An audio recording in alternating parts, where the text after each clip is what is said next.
গরম তেলে আপনারা কখনো এইভাবে পয়সা দিয়ে দেখেছেন কি হয়? এমনই কিছু টিপস আপনাদের সঙ্গে শেয়ার করব। কোনো না কোনো টিপস আশা করছি আপনাদের কাজে লাগবে। আমাদের বাড়িতে যাদের ছোট বাচ্চা আছে, দেখবেন যে ফার্নিচারগুলো থাকে না, এইভাবে রং পেন্সিল দিয়ে নানা রকম দাগ করতে থাকে। দেখুন, বাচ্চাদেরকে বকাঝকা করলে বাচ্চারা সেই কাজটি বেশি করে করে। আর এই কাঠের জিনিস ঘষলেও কাঠটা নষ্ট হয়ে যাবে, পালিশটাও উঠে যাবে। তাই আর এইভাবে ডললে না অনেকটা জায়গা জুড়ে এই রংটা ছড়িয়ে যায়, যেটা আরও বেশি বাজে লাগে। কিভাবে রংটা আমরা তুলতে পারবো সেকেন্ডের মধ্যে? আমাদের প্রত্যেকের বাড়িতেই টুথপেস্ট থাকে। অবশ্যই চেষ্টা করবেন সাদা কালারের টুথপেস্ট নেওয়ার। দেখুন, টুথপেস্ট দিয়ে আমি আঙুলের সাহায্যে এইভাবে একটু ঘষে নিচ্ছি। এইভাবে একটু ঘষলেই অল্প সময়ের মধ্যেই দেখবেন খুব সহজেই আপনারা যে রঙের দাগটা আছে ফার্নিচারে, সেই দাগটা কিন্তু তুলে ফেলতে পারবেন।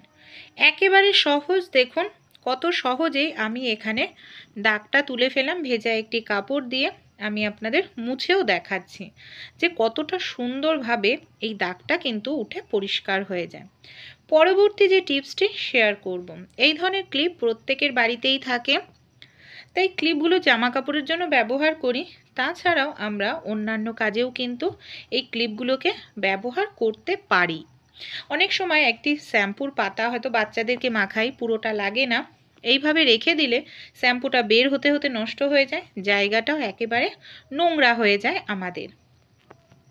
তাই জায়গাটাও যাতে নোংরা না হয়, শ্যাম্পুটাও যাতে নষ্ট না হয়, এর জন্য যে কাজটি আমরা করব, এখানে আমাদের বাড়িতে যে ক্লিপ থাকে, জামা কাপড়ের ক্লিপের সাহায্যে এইভাবে আমরা শ্যাম্পুর পাতাটাকে যে কোনো জায়গায় দাঁড় করিয়ে রাখতে পারি। আর এইভাবে যদি আমরা দাঁড় করিয়ে রাখি, তাহলে দেখা যাবে শ্যাম্পুর পাতাটা পড়বে না, এমনকি শ্যাম্পুটাও কিন্তু বের হবে না, নষ্ট হবে না। যখন আমরা নতুন চাবির রিং কিনে নিয়ে আসি বন্ধুরা, খুবই ভালো লাগে দেখতে। সমস্যাটা কি হয় জানেন?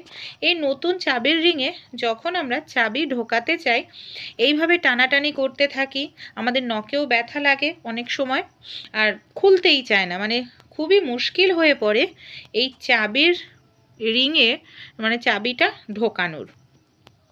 এর জন্য আমরা একটি কাজ করতে পারি। আমাদের প্রত্যেকের বাড়িতে সেফটি পিন থাকে। এখানে আপনারা সেফটি পিনের সাহায্যে এইভাবে চাবির রিংয়ের মধ্যে দেখুন ঢুকিয়ে রিংটাকে খুব সহজেই না আপনারা মানে দেখুন এইভাবে আলগা করে নিতে পারেন। আর এইভাবে যদি আলগা করে নেন, তাহলে কিন্তু খুব সহজেই আপনারা চাবিটাকে এইভাবে ঢুকিয়ে নিতে পারবেন। এই দেখুন, এইভাবে চাবিটাকে ঢুকিয়ে নিলাম। এবার যে ফাঁকাটা রয়েছে হাতের সাহায্যে, সেই ফাঁকাটাকে আমি এইভাবে একটু চেপে দেব। এইভাবে চেপে দিলেই খুব সুন্দরভাবে আটকে যাবে, আর চাবিটা ঢোকাতেও আমাদের কিন্তু কোনো রকম অসুবিধা হবে না। ছোট্ট টিপসটি ভালো লাগলে অ্যাপ্লাই করতে আপনারাও ভুলবেন না। অবশ্যই নখ দিয়ে টানাটানি না করে এই টিপসটি অ্যাপ্লাই করবেন, দেখবেন অনেকটাই সহজ হয়ে যাবে আপনাদের কাজ। চলুন তাহলে পরবর্তী যে টিপসটি আছে আমরা দেখে নিই। আমাদের বাড়িতে যে সিঙ্ক থাকে না, অনেক সময় দেখা যায় সিঙ্কটা একেবারে নোংরা হয়ে যায়, আর এটা পরিষ্কার করতে অনেকটা সময় আমাদের ঘষা মাজা করতে লাগে। তাই একটি কাজ করবেন। দেখুন, এখানে আমি কিছুটা পরিমাণ নিয়ে নিয়েছি পিতম্বরী পাউডার। পিতম্বরী পাউডারটা দিয়ে আমি এইভাবে একটু ঘষে নেব।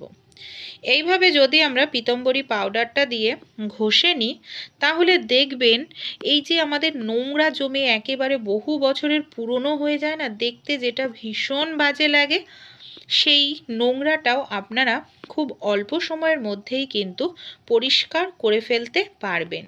এই দেখুন, এইভাবে আমি একটু ডলে নিয়েছিলাম। এবার আমি আপনাদের ধুয়েও দেখাবো যে কতটা সুন্দর পরিষ্কার হলো। এমনকি এতে আপনাদের খাটনিটাও কম করতে লাগবে, সেই সঙ্গে আপনাদের যে সিঙ্কটা রয়েছে সেটাও কিন্তু নতুনের মতো একেবারে চকচকে হয়ে যাবে। চলুন তাহলে পরবর্তী যে টিপসটি আছে সেই টিপসটি আমরা দেখে নিই। রসুন রান্নায় আমরা কম বেশি প্রত্যেকেই কিন্তু ব্যবহার করে থাকি, কিন্তু অনেক সময় কি হয়, রসুনের খোসা ছাড়াতে গেলে আমাদের হাত থেকে বাজে দুর্গন্ধ বের হয়, এমনকি ভীষণ বাজে লাগে, নখ দিয়ে টানাটানি করতে লাগে। আমাদের অনেকের বাচ্চাদেরই কিন্তু এই ধরনের অনেক এক্সট্রা পেন্সিল কাটার কল থাকে, দেখা যায় হয়তো কোনো কাজেই ব্যবহার করি না। তা পেন্সিল কাটার কলের মধ্যে এইভাবে যদি আমরা রসুনের কোয়াটাকে ঢুকে একটু ঘুরিয়ে নিই, তাহলে খুব অল্প সময়ের মধ্যেই কিন্তু আমরা এই যে রসুনের কোয়ার যে মুখটা আছে সেইটাকে আলগা করে নিতে পারবো, এমনকি খুব সহজেই রসুনের কোয়াটাকে ছাড়িয়ে নিতে পারবো। দেখুন কত সহজেই রসুনের কোয়াটাকে আমরা ছাড়িয়ে নিচ্ছি।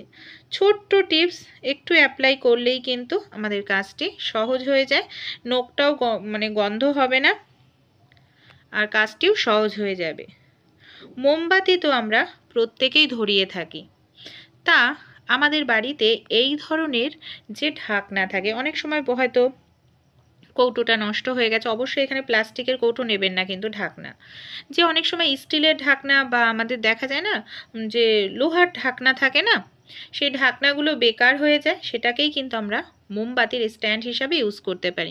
অনেক সময় এখানে সেখানে মোমবাতি ধরায় সমস্যাটা কি হয়, মোমটা গলে গলে পড়ে, এর ফলে না আমাদের খুব সহজেই জায়গাটা নোংরা হয়ে যায়, আবার পরিষ্কার করতে লাগে।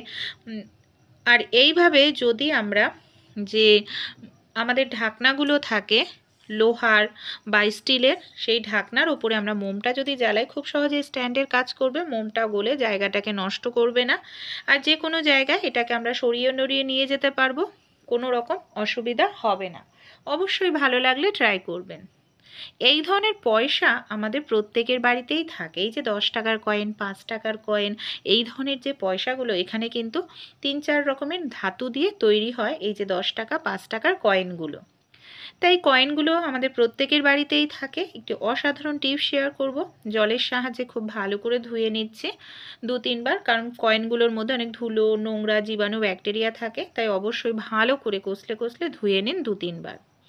তারপর এখানে একটি তাওয়ালে নিয়ে নিয়েছি, তাওয়ালে বা কোনো কাপড়ের সাহায্যে কয়েনের গায়ে যে জলটা রয়েছে সেই জলটাকে আপনারা খুব ভালোভাবে এইভাবে মুছে নিন।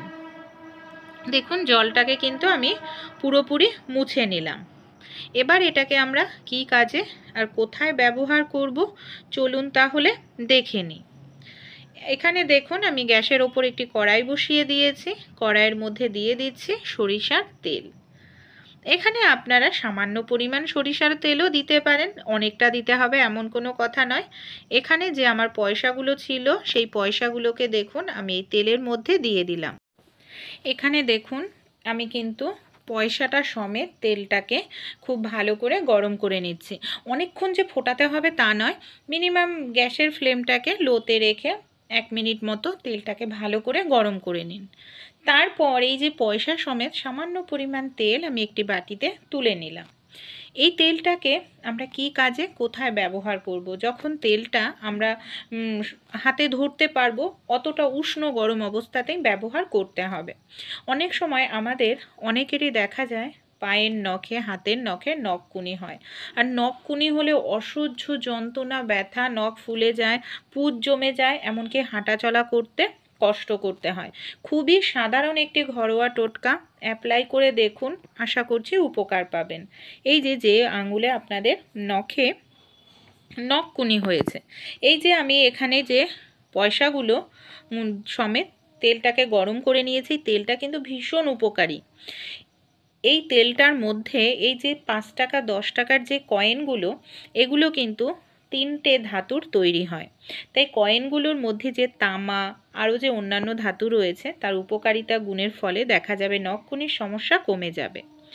পরবর্তী যে টিপসটি শেয়ার করব, বাঁধাকপি যত ঝিরিঝিরি করে কাটা যায় ততই কিন্তু খেতে ভালো লাগে।